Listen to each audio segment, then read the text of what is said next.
వాడు ఇల్లు కట్టుకోవడానికి ఇలా ఉచితంగా ఇస్తున్నాం. నువ్వు ఎన్ని డబుల్ బెడ్రూమ్ ఇండ్లు ఇచ్చినావు 10 ఏళ్ళని నేను అడుగుతున్నా. సంవత్సరంలో 5 లక్షల ఇండ్లు మేము ఇస్తాం. ఆనాడు 10 ఏళ్ళ 25 లక్షల ఇందిరమ్మ ఇండ్లు మేము ఇచ్చినాం. నేను అందుకే ఇవాళ టీఆర్ఎస్ వాళ్ళకు ఒక సవాల్ విసురుతున్నా. చిత్తశుద్ధి ఉంటే మీరు రాండి. ఏ ఊర్లో అయితే ఇందిరమ్మ ఇండ్లు ఉంటాయో రేపు సర్పంచ్ ఎన్నికలలో మేము ఓట్లు అడుగుతాం. ఏ ఊర్లో మా ఇందిరమ్మ ఇండ్లు లేవో మేము ఎన్నికల్లో పోటీ చేయం. నువ్వు నీ డబుల్ బెడ్రూమ్ ఇండ్లు ఉన్న ఊర్లలోనే నువ్వు పోటీ చేయాలి. నీకు దమ్ముందా? నేను సూటిగా సవాలు విసురుతున్నా. శ్రీనివాస్ రెడ్డి గారిని కూడా సవాలు విసిరమని చెప్తున్నా. మా దామన్నను కూడా తోడుండమని నేను విజ్ఞప్తి చేస్తున్నా. ఏ ఊర్లో ఇందిరమ్మ ఇండ్లు ఉన్నాయో మేము ఆ ఊర్లోనే పోటీ చేస్తాం. ఏ ఊర్లో డబుల్ బెడ్రూమ్ ఇండ్లు ఉన్నాయో గా ఊర్లోనే బీఆర్ఎస్ వాడు పోటీ చెయ్యాలి. దానికి సిద్ధమైతే మా సవాల్ని స్వీకరించి మాట్లాడు. నువ్వేం చేసినావు మేమేం చేసినావు ప్రజలకు అర్థమవుతుంది. అందుకే ఇవాళ ఆర్టీసీలో బస్సు అయినా ఆడబిడ్డలకు 200 యూనిట్లు ఇంటికైనా 500 రూపాయల సిలిండర్ అయినా యువకులకు 55,000 ఉద్యోగాలైనా 21,000 కోట్ల రూపాయల రైతు రుణమాఫీ అయినా రైతు భరోసాలో 12,000 కోట్ల రూపాయలు సంవత్సరానికి ఇచ్చిన ఉపాధి హామీ కూలీలకు ప్రతి ఇంటికి 12,000 రూపాయలు ఇవాళ ఉచితంగా ఇచ్చిన ఒక్క సంవత్సరంలోనే ఇవన్నీ పనులు మనం చేసినాం. ఇవే కాదు, ఇవాళ బీసీలు తెలుగులో డాక్టర్లు లాయర్లు ఇంజనీర్లుగా ఈ చదువుకున్నారు. ఐఏఎస్లు ఐపీఎస్లుగా వాళ్ళు రాణిస్తున్నారు. మేము ఎంతమంది ఉన్నామో లెక్క చెప్పండి అని అడుగుతున్నారు. 1931 100 ఏళ్ల కింద తెల్లదొరలు లెక్కలు కట్టారు కులగణన. మళ్ళీ ఇవాళ వరకు కట్టలే. 7 దశాబ్దాలైన స్వతంత్ర దేశంలో బీసీ కులగణన చెయ్యలే. ఇవాళ తెలంగాణ రాష్ట్రం దేశంలోనే మొదటిసారిగా బలహీన వర్గాలకు సంబంధించిన ప్రతి కులానికి సంబంధించిన లెక్క తీసి కులగణన చేసి దేశానికి ఆదర్శంగా నిలబడ్డది. 100 ఏళ్ల నుంచి జరగని పని ఇవాళ తెలంగాణ రాష్ట్రంలో చేసినాం. మాదిగ ఉపకులాల వర్గీకరణ ఏండ్ల నుంచి కొట్లాడుతున్నారు. 30 ఏండ్ల నుంచి 100 మంది పిల్లలు చచ్చిపోయిన కొట్లాటలు. ఇవాళ ఎస్సీ ఉపకులాలకు సంబంధించి ముఖ్యంగా మాదిగ ఉపకులాల వర్గీకరణ 30 ఏళ్ల నుంచి పీఠముడిగా ఉంటే ఆ సమస్యని పరిష్కరించి ఇవాళ వర్గీకరణ చేసినాం. ఇవన్నీ ఒక్క సంవత్సరం మేము సాధించిన విజయాలు. చంద్రశేఖరరావు, నీకు ఇవి కనిపిస్తలేవా? నీ కండ్లకి ఏమన్నా పసిరికలు వచ్చినాయా? నీ కండ్లు ఏమన్నా పచ్చగానే అని నేను అడుగుతున్నా. ఇవన్నీ మేము చేస్తలేమా? ఇవన్నీ నువ్వు సభకు వస్తే చర్చిస్తాం కదా. ఆయన రాడు. ఇక ఆయన మోడీ ఉన్నాడు ఢిల్లీలో, ఈయన గల్లీలో ఈయన ఒక ఆయన ఉంటే ఆడొక ఆయన ఉన్నాడు. ఆయన మనుషులు ఈడ మోపారు. బండి సంజయ్ అంట, కిషన్ రెడ్డి అంట. ఏం చేసిరాయా మీరు ఏం చేసిరో సవాల్ అంటుండు. నేను సూటిగా సవాల్ ఇసరదలుచుకున్న కిషన్ రెడ్డికి, బండి సంజయ్కి. 2014, 2019, 2023 నరేంద్ర మోడీ గారు ఇచ్చిన హామీలు, మొన్న 2023లో మేము ఇచ్చిన హామీల మీద మేము చర్చకు సిద్ధంగా ఉన్నాం. నేను మా దామన్న మేము ఇద్దరం వస్తాం. కిషన్ రెడ్డి గారు, బండి సంజయ్ మీరు ఇద్దరు రాండి.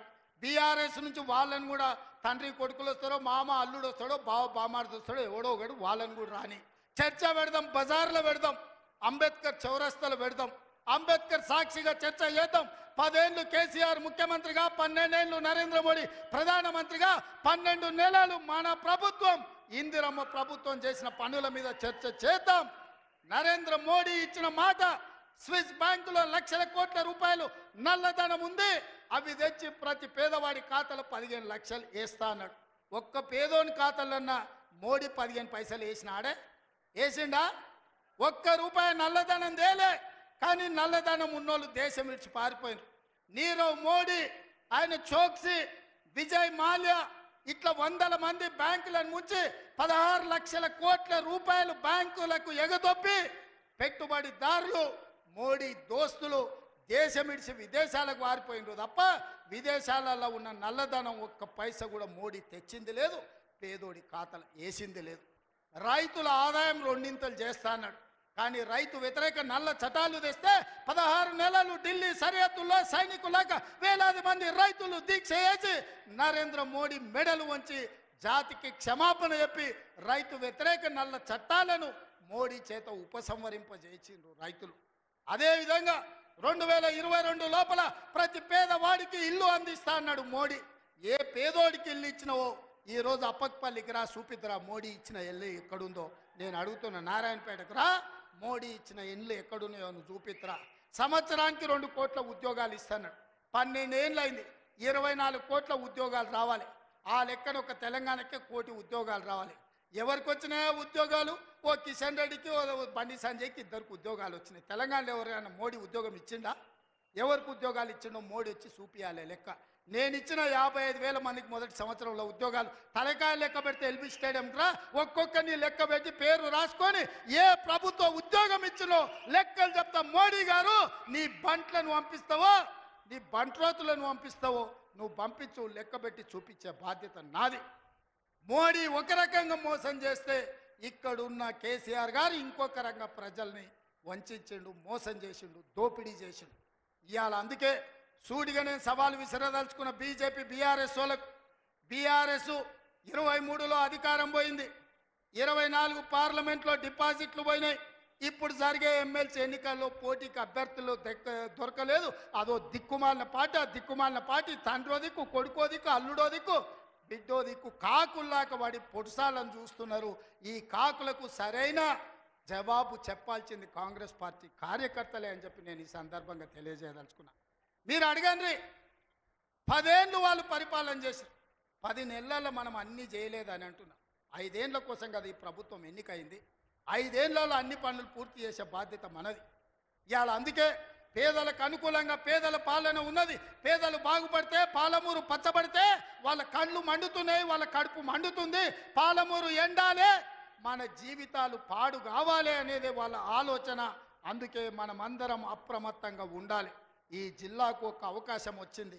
మన ప్రాజెక్టులు మనమే పూర్తి చేసుకుందాం, మన నిధులు మనమే కేటాయించుకుందాం, మన పనులు పూర్తి చేసుకునే బాధ్యత మనది. ఇవాళ నారాయణపేటకు ఇవాళ ముఖ్యమంత్రి వచ్చిందంటే 1000 కోట్లతోని పనులు ప్రారంభించుకున్నామంటే ఓ మెడికల్ కాలేజీ, ఓ నర్సింగ్ కాలేజీ, ఓ పారామెడికల్ కాలేజీ, ఓ ఇంటిగ్రేటెడ్ రెసిడెన్షియల్ స్కూల్, ఓ మహిళలకు పెట్రోల్ బంక్, ఇందిరమ్మ ఇండ్లు ఇక్కడి నుంచి రాష్ట్రానికి ప్రారంభించుకున్నామంటే ఇవాళ మనోడు మన బిడ్డ ఇవాళ ముఖ్యమంత్రి ఉన్నాడు కాబట్టి. పెద్దలు చెప్పిండ్రు మట్టికి పోయినా ఇంటోడే పోవాలి అని. ఇవాళ తెలంగాణ రాష్ట్రానికి మీ బిడ్డ ముఖ్యమంత్రి ఉంటే వాళ్ళ కడుపు మండుతుంది, కళ్ళల్లో నిప్పులు పోసుకుంటారు. ఇవాళ మన మధ్యలో పంచాయతీలు పెట్టాలని చూస్తారు, మన ప్రాజెక్టులు ఆపాలని చూస్తారు. అందుకే ఈ ప్రాంతంలో వచ్చే పరిశ్రమలైన సాగునీటి ప్రాజెక్టులకైనా భూసేకరణను అడ్డుకోకండి. మీకు నష్టపరిహారం అధికంగా ఇచ్చే బాధ్యత మాది. మీరు కొత్త ప్రాజెక్టులు, కొత్త భూములు కొనుక్కోండి, కొత్త ప్రాజెక్టులు కట్టుకోండి. 10 లక్షలు కానీ అవసరమైతే భూములు పోయేటోళ్ళకి 20 లక్షల రూపాయలు ఇప్పించే బాధ్యత నాది. మీ బిడ్డ ఉన్నాడు ఇక్కడ, మీ సోదరుడు ఉన్నాడు. మీరెవ్వరు బాధపడకండి, కన్నీళ్ళు పెట్టుకోకండి. ప్రభుత్వ ఖజానా నుంచి మన జిల్లాకు నేను ఈరోజు నిధులు ఇస్తా. మా అనిరుద్ధ్ రెడ్డి ఉన్నాడు, ఈరోజు ఉదండాపూర్ ప్రాజెక్టు గురించి చెప్తున్నాడు.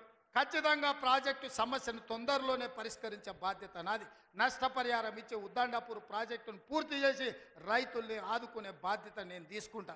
ఇవాళ మీ కష్టాలు తీరవకపోతే, మీ సమస్యల్ని పరిష్కరించకపోతే మీ బిడ్డ తెలంగాణ ముఖ్యమంత్రిగా ఉండి ప్రయోజనం ఏందని నేను మిమ్మల్ని అడుగుతున్నా. సంపూర్ణమైన విశ్వాసం పెట్టుకోండి. లేక లేక మనకు ఒక అవకాశం వచ్చింది. మన ఇంట్లోనికి మన బిడ్డకు అవకాశం వచ్చినప్పుడు శత్రువులు కుట్రలు చేస్తున్నారు, కడుపుల కత్తులు పెట్టుకొని బయలుదేరుతున్నారు, కౌగిలించుకున్నట్టే ఇకిలిస్తున్నారు, కౌగిలించుకొని కడుపుల కత్తులు పెట్టి పొడిచి చంపాలని చూస్తున్నారు. ఇట్లాంటి సన్నాసులకు గుణపాఠం చెప్పాల్సిన బాధ్యత పాలమూరు జిల్లా యువకుల మీదనే ఉన్నది. మిత్రులారా, పనిలో నిమగ్నమై ఉన్న పనులు చేసే బాధ్యత నాది, కాపాడుకునే బాధ్యత మీది. మళ్ళీ రాదు ఇట్లాంటి అవకాశం.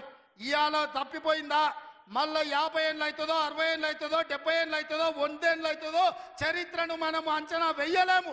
ఇవాళ వచ్చినప్పుడే మన ప్రాజెక్టులను పూర్తి చేసుకుందాం, పాలమూరును పూర్తి చేసుకుందాం, కల్వకుర్తిని పూర్తి చేసుకుందాం, భీమా, నెట్టంపాడు, కోల్చాగర్ను పూర్తి చేసుకుందాం, మక్తల్, నారాయణపేట, కొడంగల్ ప్రాజెక్టును పూర్తి చేసుకుందాం.